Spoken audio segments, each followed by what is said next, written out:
Up until now, most Call of Duty games have been something like this. Call of Duty, motherfucker! Yeah, kill the fucking Russians, fuck you Nazis, die in a fucking fire, bitch! Shoot him in the fucking head, yeah, shoot him in the fucking head. Army, we're in the army, shoot guys, army! But wait, what if we had brains? Vsauce, Michael. Call of Duty has always been one of those games that just exist. You go over to your friend's house and you play some Black Ops 2 because you can. Not because it's the best available game, not because it has the best story, but just because it's easy to play. You don't really require any time of investment, any giving a shit. You don't even have to be good at it. You could just play zombies, which is pretty much what these games thrive off of. So when a huge innovation happens in this franchise that we know today as Call of Duty, what do we do as gamers, intelligent thinker people, to react? What, that's different? Fuck this, I'm out. Nope, ruined game, stupid.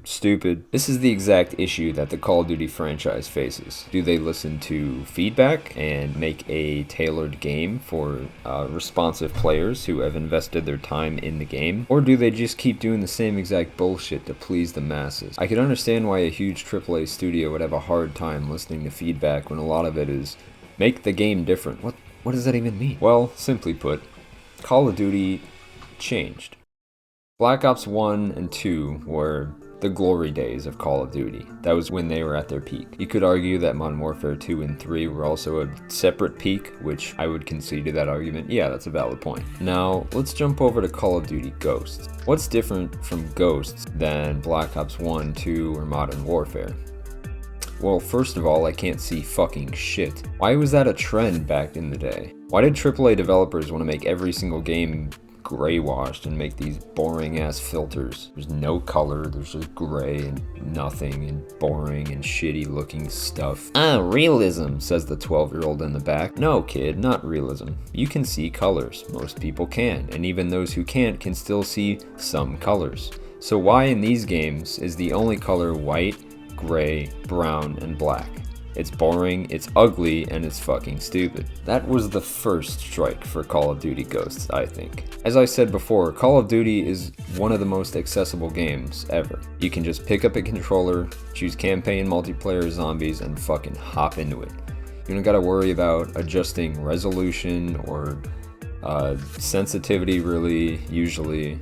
Loadouts, you could just use the default ones. It's always been very easy for anyone to pick up and play. So Call of Duty Ghosts, you boot it up, you choose campaign, multiplayer, or extinction, aka zombies, and you're immediately at a disadvantage, even if you like tinkering with settings. Why? Because the game looks like shit. Is there an enemy far away? Too bad, you can't see them because they are gray, white, brown, or black. I'm not racist, there's nothing against those colors or anything, but just, you know, you want to mix it up a bit. So that was strike one. Strike two, giving too much of a crap. See, AAA studios can listen to feedback, or they could just continue doing the same exact thing that's worked for them in the past. But most intelligent studios will decide they need to find a middle ground. You can't listen to every single forum post in the world, otherwise your game is going to be a total mess. Because anyone can put feedback on a game. Hell, I remember when I was younger, I wanted Minecraft to have like crazy shit, right? I wanted Minecraft to have like forests in the nether, right? And a bunch of dolphins and shit. Oh, that's actually in the game? Fuck. My point is, you need to find a middle ground. You need to listen to good, supported, reliable feedback that could objectively improve the experience without changing the formula so much that it's an unrecognizable game. Look at Infamous. Infamous 1, right, on the PlayStation 3. A solid game, graphics are kinda pixelated, but the combat is fleshed out, fun, and has a lot of options for people who have different playstyles. If you want to fight up close, you have melee options and shields and such to support that. If you want to fight far away, you have a sniper power that you could upgrade, unlock, and make more powerful. But that's kind of it, you know? There aren't any cool looking powers necessarily. You could use your super lightning blast, ultra mega awesome mode, but that's really time consuming and leaves you exposed, and it gets kind of old after like the 5th blast. I mean, don't get me wrong, I love exploding innocent civilians because I am too Infamous, but after a while it gets old. Infamous 2, however, oh yeah, oh yeah, oh yeah, oh yeah, oh. Excuse me. May have lost control there. More options are better, typically, but if you have too many options, then everything becomes cluttered and confusing. Black Ops 1 and 2 were great for this exact reason. They were simple, but still strategic. Ghosts takes that principle and says, nah, fuck you, we're just gonna add a bunch of shit. Haha, yeah, this thing now is an integrated suppressor. Who asked for that? No one? Good. Just gonna add DLC guns that are objectively better than everything in the game. Cool, yeah, alright, cool. Maps that are total dog shit. On top of not being able to see anything, they're just bad. What is this, a paintball map? This is horrible. This is a game where you die in a couple shots. Not even to the head, just a couple shots. Most guns will kill you in 3 shots or less. So why is half of this map open space, where I could be shot anywhere, by anyone? It's like asking to get shot in the back just by playing the game. These giant gaping holes and oversights are strike 2 for Call of Duty Ghosts. So what is strike 3? I'm glad you asked. Extinction. Extinction was the definition of trying too hard. Zombies was a tried and true formula that had, in Black Ops 2, new zombie types, new interesting maps, new guns, new pack of punches, but it was still zombies. Ghosts said, yeah, we're just gonna not do that. So aliens, because everything has to evolve into aliens, right? Well, not necessarily, because as you can see in Ghosts, that didn't work out so well. See, Extinction isn't a bad game type. That's why I'm making this video, because this game has so much lost potential.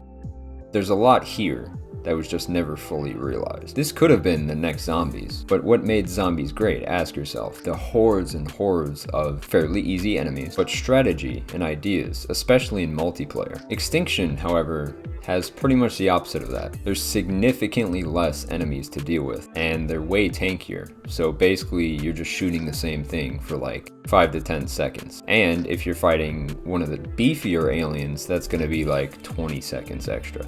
Oh, fighting a tank? 30 seconds minimum. This isn't fun. No one likes shooting at the same thing and watching it not react, right? That's why Zombies was great. You could take an Olympia on round 1 through 5 and just insta-kill any zombie with a shotgun shell to the head. But later on, this wasn't reliable because that would break the game. Zombies get tankier, beefier, and as a result, you have to get tankier and beefier guns. So how does Extinction solve this problem of increasing difficulty? A risk versus reward, if you will. Well, it fucking doesn't. It says, here's your guns, you could get more slightly better guns, but they all do, say, minimal damage. You have skill points, but those are really more preferences than anything. 10% more ammo per fucking box, yeah, that's really gonna change the game. Not to mention one base map. Are you kidding me? I can't even name all the base maps and Zombies in Black Ops 1 and 2. And while yes, there may not be as many as my nostalgia makes me think there were definitely a lot more DLC maps in Black Ops 1 and 2 than there are in Ghosts, not even a competition. Not to mention, these maps were interesting. They were different from the others without breaking your immersion. Meanwhile, Extinction over here, yeah, we got a giant fucking research base in the middle of Antarctica. Here's a super mega ultra alien that you just gotta shoot for 10 minutes for no reason. Oh, you gotta do it twice too. That's fun, right? This is fun. Games? Video games? No? Call of Duty Ghost, I think, was just a huge oversight. They put so much effort into something when they really should have just put more effort into basic things that everyone has come to expect from the Call of Duty franchise. Which is a shame because this game has a lot of potential, ironically, and yet none of it is capitalized on. I would say the squads mode is a pretty good addition, just because it adds something new, interesting, and exciting to the game that the previous installments did not. However, squads is literally just buggy, unreliable AI versus buggy, unreliable AI. Now you can get some friends to fight on your squad against some other buggy, unreliable AI, but that's not even fun. Easily exploitable, just sit around a corner. Sometimes you win and you don't know why. Really? This guy is prestige level 10 and I started playing the game a week ago? Why did I destroy his squad? But just one of the many half-baked ideas from Call of Duty Ghosts. Some of the DLCs in this game were amazing too. I remember the Michael Myers maps were so interesting. And if you did an operation successfully, then you get to become Michael Myers and run around as a psycho on drugs. And then that catchy theme song played. They made the dog get shot in campaign mode. Yeah, that's going to dock you about 10 points from the 10-point review system. Making this the first ever 0 out of 10. Okay, maybe it's not that bad, but Call of Duty Ghost was a very interesting addition to the Call of Duty franchise. Very ambitious in some ways, and not enough in others. But just like a ghost, it'll haunt us for the rest of time. Thanks for watching.